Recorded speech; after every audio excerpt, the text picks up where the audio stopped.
अपने इस पुत्र को आशीष दीजिए पिताजी। पुत्र, मेरे पास तुम्हें देने के लिए कुछ भी नहीं है। मेरे पास जो कुछ भी था मैं तुम्हारे 8 भ्राताओं में विभाजित कर चुका हूं। आप उसकी चिंता मत कीजिए पिताजी।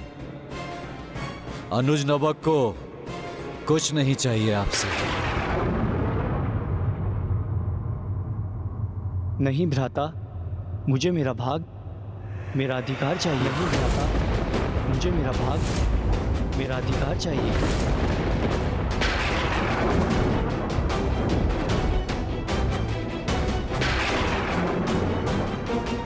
मुझे ज्ञात था, इतने वर्षों तक वन में वास करने पर भी सांसारिक सुखों के प्रति तुम्हारी आसक्ति नष्ट नहीं हुई। इधर उधर भटकने के पश्चात थक चुके हो तो बिना श्रम किए आ गए यहाँ अपना अधिकार मांगने।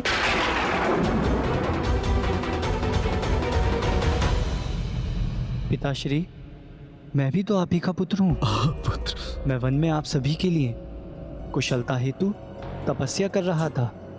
ये मेरा श्रम था, इसलिए अब मुझे अपना अधिकार अवश्य चाहिए पिताजी। आपका सबसे छोटा पुत्र होने के नाते आप मेरे अधिकार से मुझे कैसे वंचित कर सकते हैं पिताजी? लेकिन हम अपने भाग से तुमको कुछ भी नहीं देने जा रहे हैं। हाँ पुत्र, तुम्हारे भ्राता तुम्हें कुछ नहीं देना चाहते। मैं राज्य पर से अपना अधिकार खो चुका हूं। मेरे पास तुम्हें देने के लिए कुछ भी नहीं है। मेरा स्वयं पर ही अधिकार रह गया है बस। तो इसमें चिंता की क्या बात है पिताजी? क्योंकि मुझे तो मात्र आप ही चाहिए। मुझे तो मात्र आप ही चाहिए। मात्र आप ही चाहिए। मात्र आप ही चाहिए।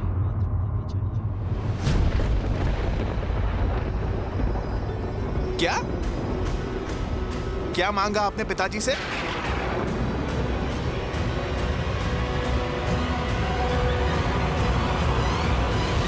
कदाचित आपने उचित प्रकार से सुना नहीं। मुझे और कुछ नहीं, मात्र पिताजी चाहिए।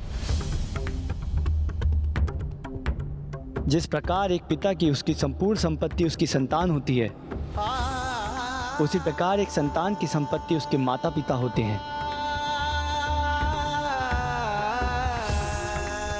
इसलिए मैं आपको अपने भाग के रूप में पाना चाहता हूं पिताजी।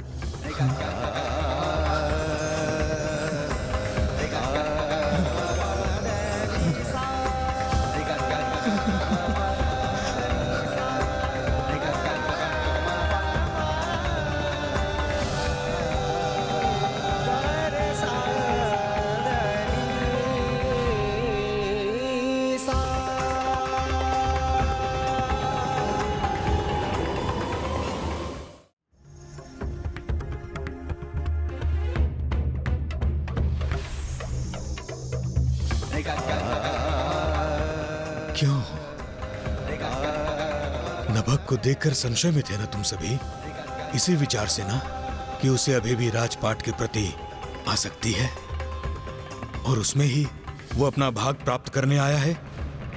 बाल्य अवस्था में जिसका परित्याग कर उसने सेवा भाव को अपनाया था, उस राज्य और संपत्ति के मोह के अंधकूप में तो तुम सभी डूबे हुए हो।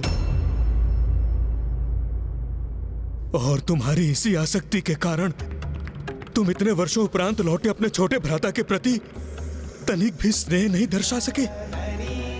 उसे अपने अंग से लगाने के विपरीत ये सोचने लगे कहीं वो तुम्हारे कंठ की फांस ना बन जाए।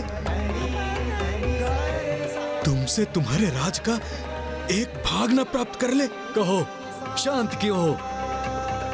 पिताजी, आप भ्राताओं पे क्रोध ना करें। इसमें इनका दोष नहीं है। इतने समय के उपरांत मैं अचानक लौट आया तो कदाचित इस कारण ये। नहीं पुत्र, तुम्हारे प्रति इनके इस व्यवहार का कारण तुम्हारा अचानक लौट आना नहीं है। इनकी आसक्ति है। जो इन्हें चाहिए था उसका विभाजन तो ये पूर्व में ही कर चुके हैं, और जो इन्हें नहीं चाहिए था अर्थात ये वृद्ध पिता, उसको इन्होंने तुम्हारे लिए छोड़ दिया। इस पिता को राज विभाजन के उपरांत इन लोगों ने भुला दिया। पिताजी, ऐसा तो कुछ भी नहीं था। राज्य के दायित्व ही ऐसे हैं कि नहीं पुत्र, एक ओर जहां तुम्हारे जैसे पुत्र हैं, वहीं दूसरी ओर नभग जैसे पुत्र भी हैं, जिनके पास कुछ नहीं होने पर भी वो स्वयं अपने पिता के प्रति सेवा का दायित्व स्वीकार करते हैं। तुम्हारे जैसे पुत्र तो मात्र राज्य संभाल सकते हैं, किंतु नभग जैसे पुत्र समस्त जगत को संभाल सकते हैं।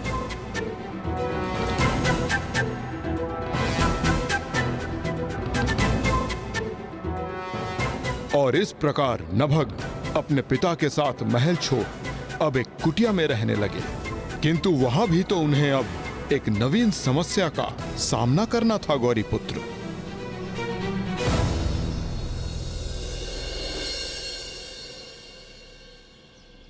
ये लीजिए पिताश्री, फल ग्रहण कीजिए। पुत्र, तुम भी कुछ फल क्यों नहीं ग्रहण करते हो? मुझे तनिक भी भूख नहीं है। मेरा उदर पूर्ण रूप से भरा हुआ है।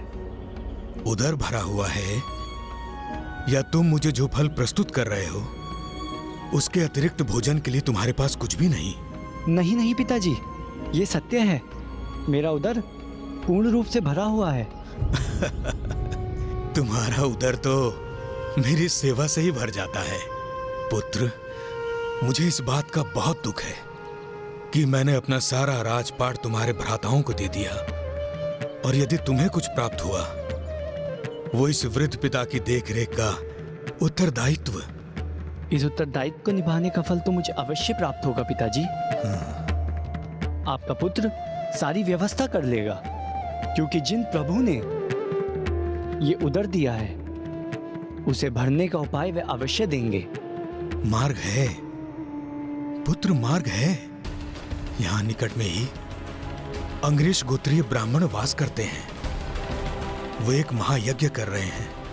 मैं चाहता हूं कि इस महायज्ञ में तुम उनकी सहायता करो, और यज्ञ के पश्चात जो शेष बचे उस अवशिष्ट को यहां लेकर आओ। उससे हमारा जीवन यापन हो जाएगा। जो आज्ञा पिताश्री।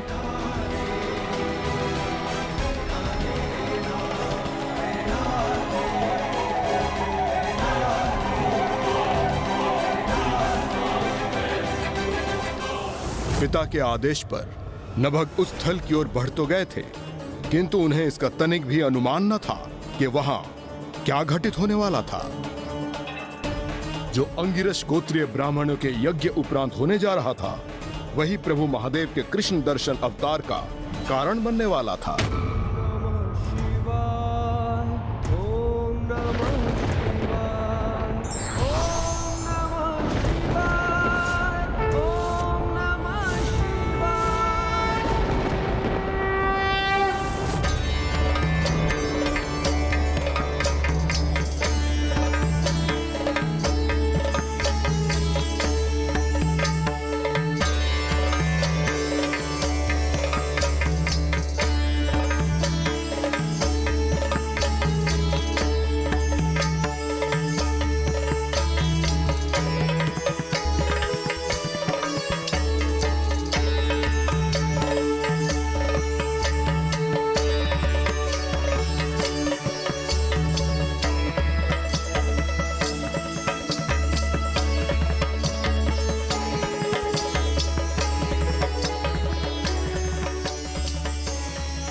ये कैसा विचित्र यज्ञ स्थल है, जहां मुझे मात्र कुछ गतिशील दिव्य ऊर्जाओं के ही दर्शन प्राप्त हो रहे हैं।